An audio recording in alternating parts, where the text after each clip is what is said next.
Respondents 215 are not members of PTI. Page 36, paragraph 11. Page 36, paragraph 11. Ji. That the respondents 2 to 15, I was number 3 in that, are not members of PTI, nor contestants of any intra-party elections that have. ये तो एक general denial है. इन्होंने ये कहा. सो membership के हवाले से जनाब ने पूछा है, हम इनको भी ये कह देते हैं कि किस बेसिस पे वो ये बात कर रहे हैं. जी जरूर, वो भी कल जवाब दे देंगे. और आप दिखाइए कि आप उसके वो क्या उसको कहते हैं फाउंडिंग मेंबर को क्या कहेंगे. फाउंडिंग मेंबर ही था मैं. वो उसका सबूत दिखाइएगा. जी मैं अगला पॉइंट मैं आर्टिकल 222 का हवाला भी देना चाहता हूँ सर. आर्टिकल 220 जी आइन के सब एफ में. आर्टिकल 222 जी आर्टिकल 222 ये कहता है subject to the constitution Majlis Shura parliament may by law provide for so many things. F में कहता है all other matters necessary for the due constitution of the two houses the provincial assemblies and local governments. यहाँ पर रुकना चाहता हूँ कि due constitution of the houses में अब 2017 का जब कानून आ गया है और उसमें इंट्रा पार्टी एक एम्फसाइज किया गया है कि एक अहम तरीकाकार है जो अंदरून में पार्टी होना चाहिए. तो due constitution of the houses नहीं हो सकती अगर political parties intra party election के साथ सही क़यादत पार्टी में नहीं आएगी और फिर वो पार्टी ना फैसला करे कि कौन कौन से मुस्तहक लोग हैं जो नुमाइंदगी अवाम की करेंगे. आगे बढ़िए. और इसका जो एक्सेप्शन है sir, but no such law shall have the effect of taking away और abridging any of the powers of the commissioner और द कमीशन. इसमें मेरी गुजारिश ये है कि ऑल्दो हमारे पास डिटेल्ड रीजंस नहीं है अभी पेशावर हाई कोर्ट के फैसले के, लेकिन पेशावर हाई कोर्ट या किसी कोर्ट को भी ये इख्तियार ना होगा कि वो कोई ऐसी इंटरप्रिटेशन करे जिससे कमीशन के इख्तियारात में कमी आ रही हो और जो उसकी duty to conduct a fair election है और जो 218 का बेंचमार्क है. पेशावर हाई कोर्ट क्या नंबर था WP 6. वो मालूमात करने जरा रजिस्ट्रार से कि वो ऑर्डर आ गया है और ऑर्डर आ गया है तो वो मंगवा लीजिए और नहीं आया तो कब तक आ रहा है ये भी पूछ लीजिएगा. जी. सो ये वो इजाफी आईनी शिक है जिसका मैं जिक्र करना चाहता हूँ. आगे बढ़िए. अब मैं सर इलेक्शन एक्ट पे आना चाहता हूँ. जी आ जाए. इंडिविजुअल कंप्लेनेंट के हवाले से सेक्शन 15 एक नई शिक है जिसमें कंप्लेंट्स की provision. Section 15 of the elections act 2000 complaints. जी कंप्लेंट्स ये पहले रोपा में नहीं था. ये 15 ये कहता है एनी पर्सन अग्रीव्ड बाय. हो गई बात. अगली बात. जी.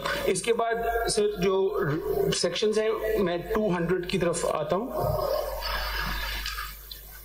200 में मैं 200 सब सेक्शन 4 की तरफ निशानदाही करना चाहता हूं कि notwithstanding anything contained in subsection 1 a political party shall not, और इसका सब ए जो है propagate any opinion or act in a manner prejudicial to the fundamental principles enshrined in the constitution.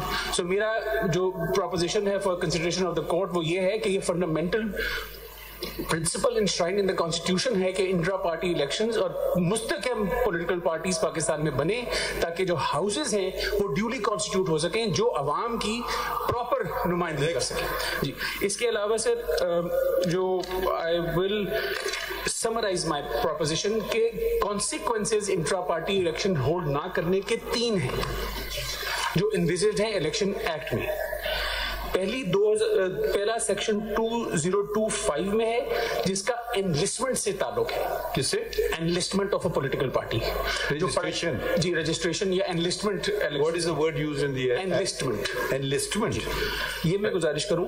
Enlistment. जी एनलिस्टमेंट. इसमें यह है कि जब कोई भी पॉलिटिकल पार्टी एनलिस्टमेंट के लिए आती है तो सेक्शन 202 ये कहता है कि आपने कुछ डिक्लेरेशंस या कोई सर्टिफिकेशंस देनी है. उसमें भी 209 का जिक्र है. तो अगर एक पार्टी जो 209 किसका आइन का? इलेक्शंस एक्ट जिसमें सर्टिफिकेशन है कि जी हमने इंट्रा पार्टी इलेक्शन करवाए. कहने की गुजारिश ये है कि अगर कोई पार्टी इंट्रा पार्टी इलेक्शन कराती ही नहीं है तो वो तो एनलिस्ट होने की भी एलिजिबल नहीं है. इन्होंने कराया. मैं आपको नहीं ये कह रहे हैं हमने कराया. अब कोई कंटेस्ट ना करे, हमको जबरदस्ती तो नहीं करवाएंगे उसको कंटेस्ट. बिल्कुल सही. मैं सिर्फ ये गुजारिश इलेक्शन खत्म हो जाता है इस बात पे.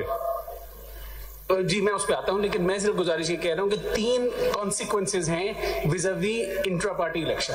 एक पोटेंशियल कॉन्सिक्वेंस ये है कि पार्टी की इनलिस्टमेंट भी नहीं हो सकती। ठीक है, आगे बढ़िए। दूसरा कॉन्सिक्वेंस ये है जिसका जिक्र हुआ कि अगर सर्टिफिकेट फराहम नहीं किया जाता तो फाइन इंपोज कर दिया जाएगा। ये सेक्शन 208(5) में है। और तीसरा कॉन्सिक्वेंस है इनएलिजिबिलिटी ऑफ अ सिंबल। तीसरा कौन सा सेक्शन है जी? वो सेक्शन है 2115, 4 and 5। 2115 sub section 4 and 5। सो गुजारिश ये कि फोकस जो है पार्टी का वो तीसरे वाली कॉन्सिक्वेंस पे ज्यादा रहा। सिंबल नहीं मिला तो नुकसान आपको भी नहीं होगा। आप भी तो मेंबर है ना पीटीआई के, फाउंडिंग मेंबर है, founding member. I am guilty of following the law and do not worry about the consequences. We are just asking a question. मेरी जात पे नहीं जी, मुझे तो फायदा होगा अगर पार्टी मुस्तहकम होगी। आप असूलों पे लड़ना चाहते हैं जी। I am guilty of following the law। अगर उसका कोई नुकसान है तो ठीक है, हम सवाल पूछते जाएंगे, आप जवाब देते जाएंगे। So, जो फोकस रहा है आर्ग्यूमेंट का, जो बज़ाहिर लग रहा है, वो थर्ड कॉन्सिक्वेंस पे है। सो फुल पर्सपेक्टिव ये है कि इससे अखज़ ये किया जाता है कि यही मुझे भी नहीं समझ आ रहा था। ये सब बातें चली गई हैं सिंबल पे। जी जी। वो तो अगर इलेक्शन सही हो गया तो सब कुछ मिलना चाहिए, वो कॉन्सिक्वेंस है मेरे हिसाब से। अब सुनेंगे खान साहब को कल क्या कहते हैं।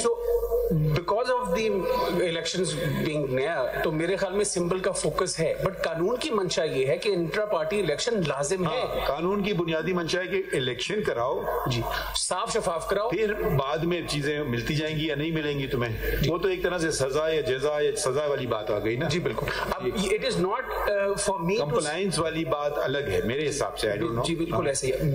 मेरा शिकवा जाती तौर पर एज ए कंप्लेनेंट ये है कि मुझे मौका नहीं फराहम किया गया, जिसकी वाज़ेह निशानदेही 2 सेक्शन 208 सब 2 में भी की गई, जो हवाला दे दिया गया।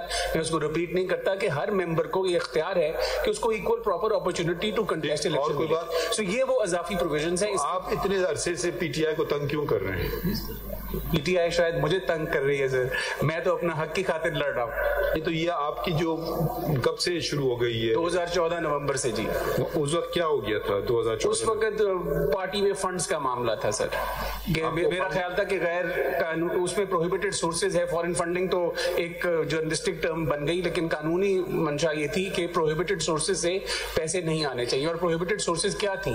वो ये थी कि मां सवाए इंडिविजुअल सिटीजन्स के और कोई पैसे पार्टी में नहीं दे सकता कानून के मुताबिक। तो मेरा ये कहना था कि हाँ, citizens of Pakistan wherever they may be can contribute to the political party, but who is not a citizen or somebody who is a corporate body, even a local company for that matter, cannot contribute to the funds. तो मेरी तो complain उस नौयत की थी कि शफाफियत आए। Companies cannot contribute.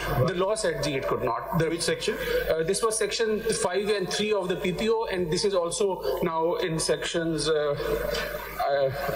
खैर ये इसमें इशू नहीं है, but it was a specific provision है जी कि चलिए ठीक सोर्स क्या होना चाहिए। So मेरा इस मामले में अभी यही गुजारिश है कि जो इलेक्शन था वो बिल्कुल शफाफ तरीके से नहीं हुआ। एक आपको चुभता हुआ सवाल पूछ सकते हैं? आप खुद खड़े हुए हैं या आपके पीछे कोई खड़ा हुआ है?